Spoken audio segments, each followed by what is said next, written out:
নমস্কাৰ ছাত্ৰ ছাত্ৰীসকল তোমালোকক আজি খুৰা ডাঙৰীয়া পাঠৰ প্ৰশ্ন উত্তৰসমূহ মই কৈ দিম তোমালোকে লিখি যাবা দেই যোৱাকালি তোমালোকক এই পাঠটো বুজাই দিছিলো নহয় আজি ইয়াৰে প্ৰশ্ন উত্তৰসমূহ লৈ আনিছো তোমালোকৰ বাবে তোমালোকে ধুনীয়াকৈ ভিডিঅটো চাবা আৰু লিখি লবা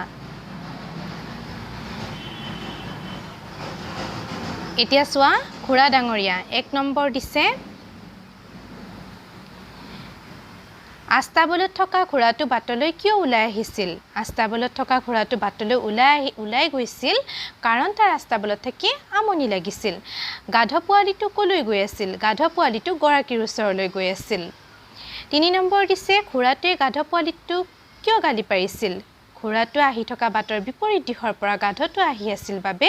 ঘোঁৰাটোৱে গাধটো গালি পাৰিছিল 4 নম্বৰ ঘোঁৰাটোৱে নিজক কেনেদৰে প্ৰশংসা কৰিছিল উত্তৰত ঘোঁৰাটোৱে নিজক এনেদৰে প্ৰশংসা কৰিছিল ৰাতিপুৱা উঠিয়ে মানুহে মোৰ ভৰি মলিব মুখ ধুৱাই পখলাই বুৰুজ মাৰিব মোৰ কাৰণে সিহঁতে কত যত্ন তদাৰক কত ধন ভাঙিছে জানো ইহঁতৰ কিতাপ পত্ৰত মোৰ কিমান প্ৰশংসা ইহঁতৰ কত যুদ্ধ মই জিকি দিছো ইন্দ্ৰই মোক পক্ষীৰাজ উপাধি দিছে 5 নম্বৰটো আছে গাধটোক কোনে কেনেকৈ খালত পেলাই দিছিল খালত পৰি গাধটোৱে কি কথা কৈছিল উত্তৰ গাধটোক ঘোঁৰাটোৱে ঠেঙেৰে লাঠি মাৰি খালত পেলাই দিছিল খালত পৰি গাধটোৱে কৈছিল মৰিলো ইমান অহংকাৰ ভাল নহয় একা ঘোঁৰা ডাঙৰীয়াটো কৈছিল হয়নে মাৰি কিনে পেলাই দিছিলে যে লাঠি মাৰি কিনে তেতিয়া কৈছিলে 6 নম্বৰত দিছে ঘোঁৰা ডাঙৰীয়া খালত পৰিল কেনেকৈ উত্তৰ এখন প্ৰকাণ্ড মটৰ বাছ পাছফালৰ পৰা এটা ব্ৰহ্মখুন্দা মাৰি দিয়াত ঘোঁৰা ডাঙৰীয়া খালত পৰেগৈ 7 নম্বৰ দিছে বলিয়ে দুৰ্বলীৰ ওপৰত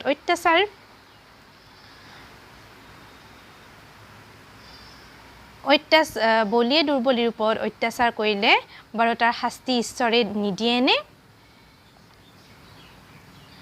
এই কথা কোনে কেতিয়া কৈছিল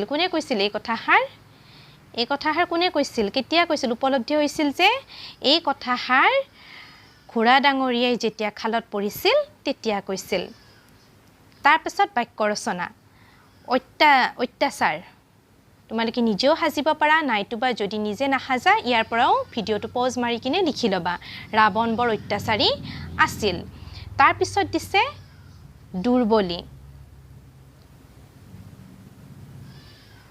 বলিয়ে দুৰ্বলীৰ ওপৰত অত্যাচাৰ কৰে তাৰ পিছত দিছে এখুন্দা গাড়ীখনে ছাগলীটোক এখুন্দা মাৰতে ছাগলীটো মৰি থাকিল তাৰ পিছত দিছে মেটমৰা মানুহজনে গাধটোৰ পিঠিত মেটমৰা বুজা বান্ধি দিছে তাৰ পিছত দিছে উপলুঙা কেতিয়াও আনক উপলুঙা নকৰিবা হয়নে কেতিয়াও আনক উপলুঙা কৰিবলৈ নেপায় তাৰ পিছত দিছে আধা থেতেলা ঘোঁৰাটো মটৰ বাছৰ খুন্দাত আধা থেতেলা হ'ল এটা নিশ্চয় তোমালোকে এইখিনি বুজি পালা যোৱাকালিটোৰ পাঠটো তোমালোকক বুজাই দিছো আজি প্ৰশ্ন উত্তৰখিনিহে লিখিব লাগে আৰু এইখিনি হৈছে তোমালোকৰ গৃহকাৰ্য এইখিনি হৈছে তোমালোকৰ গৃহকাৰ্য এইকেইটা নিজে কৰিবাচোন ঘোঁৰা আৰু গাধৰ মাজৰ সাদৃশ্য আৰু পাৰ্থক্য লিখিবলৈ দিছে সাদৃশ্য মানে হৈছে মিল ঘোঁৰাই যিটো কৰে সেইটো গাধয়েও কৰে ঘোঁৰাই যি খায় সেইটো গাধয়েও খায় আকৌ পাৰ্থক্য তোমাৰ কি দিছে আকৃতি ঘোঁৰাৰ আকৃতি কেনেকুৱা গাধৰ আকৃতি কেনেকুৱা কাম গাধই কি কাম কৰে ঘোঁৰাই কি কাম কৰে যুদ্ধক্ষেত্ৰ দৌৰ ঘোঁৰাৰ দৌৰ কেনেকুৱা গাধৰ দৌৰ কেনেকুৱা হয়নে এইকেইটা তোমালোকে নিজে ঘৰত কৰিবাচোন এয়া তোমালোকৰ গৃহকাৰ্য আৰু মোৰ হোৱাটছআপ নাম্বাৰত তোমালোকে পঠিয়াই দিবা এতিয়া গম পাম তোমালোকে সঁচাকৈ মোৰ ভিডিঅটো চাইছা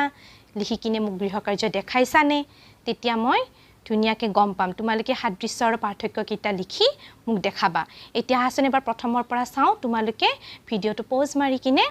লিখি ল'বা এয়া লিখি লোৱা নাইতোবা স্ক্ৰীনশ্বট লৈ ল'বা 1 2 3 4 5 6 7 তাৰ পাছত 8 নম্বৰত বাক্য ৰচনা